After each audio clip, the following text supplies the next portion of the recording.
प्रायोजक है दगरू सेठ jewellers, GM road near radio station.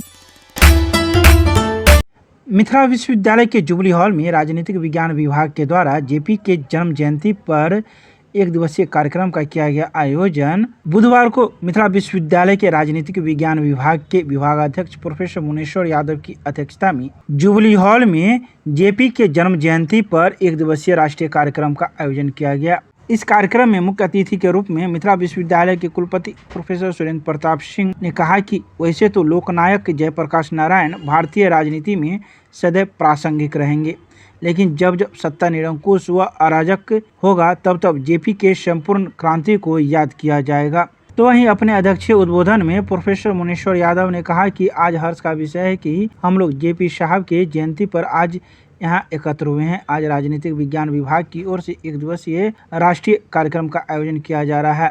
वहीं इस राष्ट्रीय कार्यक्रम के दौरान एक सेमिनार भी आयोजित किया गया, जिसका विषय JP movement and political discourse in India था, जिस पर आए अतिथियों ने अपने अपने वक्तव्य जाहिर किए। वहीं विभाग के द्वारा आए अतिथियों को पाग, चादर, बुके एवं मेमेंटो देकर सम्मानित किया गया। इसके उपरांत दीप प्रज्वलित किया गया तथा जेपी के तस्वीर पर पुष्पांजलि भी अर्पित की गई। आइए सीधे सुनाते हैं क्या कुछ कहते हैं इस मौके पर विभागाध्यक्ष professor Muneshwar Yadav. This is a revival of intellectual tradition that Bihar has and is lost. We have great intellectual tradition. I think when we say that India is the mother of democracy, in fact, we can add one more line that Bihar is actually the mother of that democracy. Vaishali, imagine a space 10 kilometers, 10 kilometers के radius में you have Mahavir, you have Mahatma Buddha, you have Ajit Kesh Kambal at the same time and debating and discussing.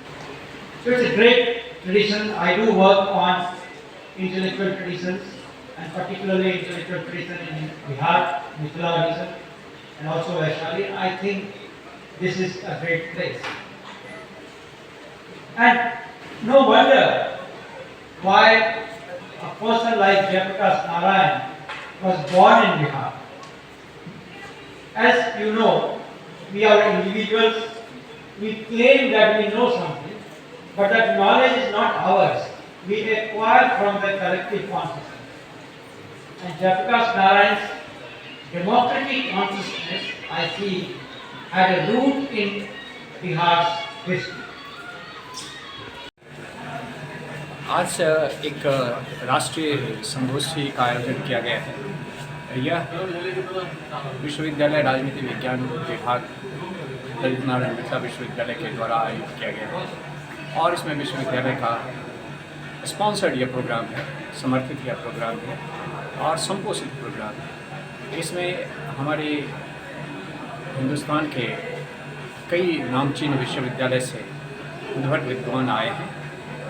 मसलन Mahatma Gandhi central university से doctor Pankaj Kumar Singh, Jawaharlal Nehru university से CPS centre for political studies school of social sciences से doctor Manindra Nath Thakur हमारे बीच keynote speaker के रूप में पधार चुके हैं और उनका उद्बोधन भी चल रहा है। साथ ही दिल्ली विश्वविद्यालय, यूनिवर्सिटी ऑफ दिल्ली अपने आप में एक नामचीन विश्वविद्यालय है, उसके प्रोफेसर वर्मा दयाल सिंह कॉलेज के हेड ऑफ डिपार्टमेंट, वे भी हमारे बीच आए हैं।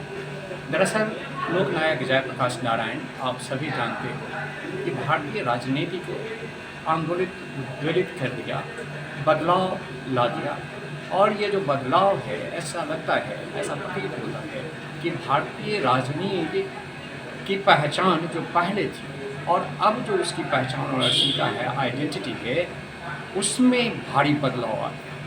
और यह जो बदलाव आया है इसे हम लोग कई बार इंग्लिश भाषा में कहते हैं बियॉन्ड रिकॉग्निशन। ऐसा है कि पता ही नहीं चलता है कि अब वही राजनीति है। और ऐसा कह सकते हैं कि आप जैसे एलिट से मास की ओर बढ़ गया। जो अभिजात वर्गों की राजनीति, किसी भी जाति का अभिजात वर्ग, हम लोग की एलिट एक टर्म है, एक कॉन्सेप्ट है, वह हो सकता है कि यादव, कुर्मी, कुशवाहा कहीं भी हो सकता है। लेकिन राजनीति में जो बदलाव आया है वो अभिजात वर्ग से मास की हो रहा है, जनता की हो रहा है।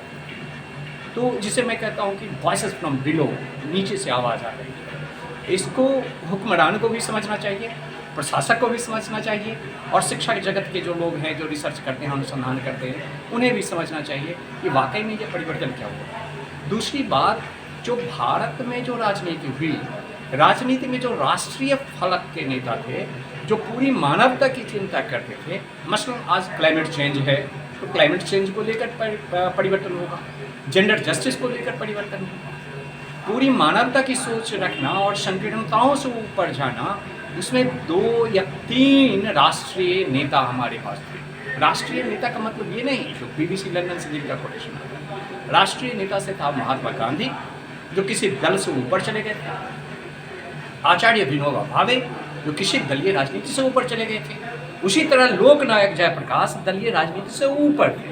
और इसे मैं कहता हूँ कि राष्ट्रीय नेता 3 हुए, महात्मा गांधी, आचार्य विनोबा भावे और लोकनायक जयप्रकाश नारायण, जो पार्टी में रहकर ही पार्टी के खिलाफ और बगावत करते हैं, जो राष्ट्रीयता को और मानवता को बचाने की कोशिश करते हैं।